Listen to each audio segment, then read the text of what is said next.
ರಾಜ್ಯದಲ್ಲಿ ಜಾತಿ ಗಣತಿ ಮಾಹಿತಿ ಲೀಕ್ ಆಗಿದ್ದು ಕರ್ನಾಟಕದಲ್ಲಿ ಮುಸ್ಲಿಮರಿಗೆ 2ನೇ ಸ್ಥಾನ, ಎಸ್ಸಿ ಎಸ್ಟಿ ಲಿಂಗಾಯತರು ಒಕ್ಕಲಿಗರು ಎಷ್ಟಿದ್ದಾರೆ?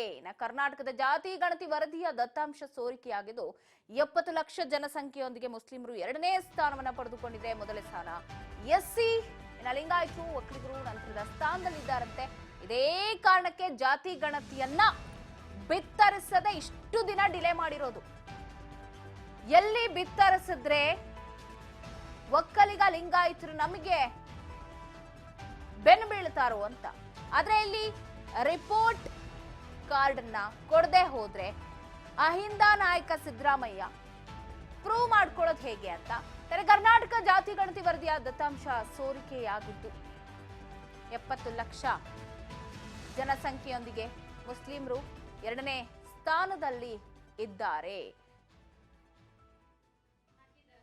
ಕರ್ನಾಟಕ ಸಾಮಾಜಿಕ ಮತ್ತು ಶೈಕ್ಷಣಿಕ ಸಮೀಕ್ಷೆ ವರದಿ ಬಂದಿದ್ದು ಹಲವು ಅಂಶಗಳು ಈಗಾಗಲೇ ಸೋರಿಕೆಯಾಗಿದ್ದು ಜಾತಿವಾರು ಅಂಕಿ ಅಂಶಗಳು ವೈರಲ್ ಆಗಿದ್ದು ಪಟ್ಟಿಯಲ್ಲಿ 70 ಲಕ್ಷ ಜನಸಂಖ್ಯೆಯೊಂದಿಗೆ ಮುಸ್ಲಿಮರು 2ನೇ ಸ್ಥಾನದಲ್ಲಿದ್ದಾರೆ. ಸದ್ಯ ಮತ್ತೆ ಜಾತಿ ಗಣತಿ ವರದಿ ಚರ್ಚೆಯ ಮುನ್ನೆಲೆಗೆ ಬಂದಿದ್ದು ಇನ್ನ ಇವತ್ತೇನು ಸಚಿವ ಸಂಪುಟ ಸಭೆ ನಡೆಯುತ್ತೆ, ಈಗಾಗಲೇ ಆರಂಭವಾಗುತ್ತೆ ಇನ್ನೇನು ಕೆಲವೇ ಕ್ಷಣಗಳಲ್ಲಿ.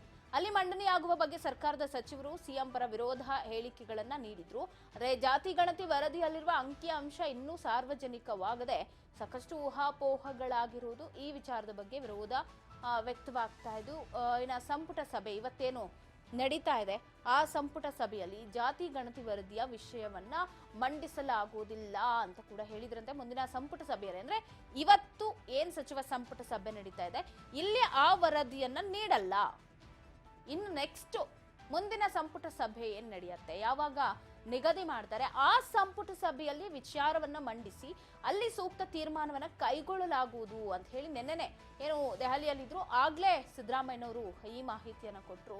ಇನ್ನ ಈ ಒಂದು ಸಮೀಕ್ಷೆ ಆಗಿದ್ದು ಸರಿಸುಮಾರು 2013 ಅಂದ್ರೆ ಒಂದು 11 ವರ್ಷದ ಹಿಂದೆ. ಇದರಿಂದ 2018ರ ಅವಧಿಯಲ್ಲಿ 13ರಿಂದ 18 5 ವರ್ಷದಲ್ಲಿ ಸಿಎಂ ಆಗಿದ್ರಲ್ಲ ಆ ಸಂದರ್ಭದಲ್ಲಿ ಜಾತಿ ಗಣತಿಯನ್ನ ಮಾಡಿಸಿದ್ದು. ಸೊ ಜಾತಿ ಗಣತಿ ಮತ್ತೊಮ್ಮೆ ಏನಾದ್ರೂ ನಾವು ಮಾಡ್ಬೇಕು ಹೊಸದಾಗಿ, ಈಗ ಹೇಳ್ತಾರೆ ಅವೈಜ್ಞಾನಿಕವಾಗಿದೆ ಜಾತಿ ಗಣತಿ, ಸೊ ಜಾತಿ ಗಣತಿಯನ್ನ ಮತ್ತೊಮ್ಮೆ ಹೊಸದಾಗಿ ಮಾಡಬೇಕು ಅಂತ. ಜಾತಿ ಗಣತಿ ಸಮೀಕ್ಷೆ ಮಾಡಕ್ 1-2 ರೂಪಾಯಿ ಖರ್ಚಾಗಲ್ಲ, ಕೋಟಿ ಕೋಟಿ ಖರ್ಚಾಗತ್ತೆ. ಕೋಟಿ ಖರ್ಚು ಮಾಡಿ ಜಾತಿ ಗಣತಿ ಮಾಡಿದ್ದು ನಿಂಬೆ ಹುಳಿನ ನೀರಲ್ಲಿ ಇಳ್ದಂಗಾಗತ್ತೆ ಅನ್ನೋದು ಸರ್ಕಾರದ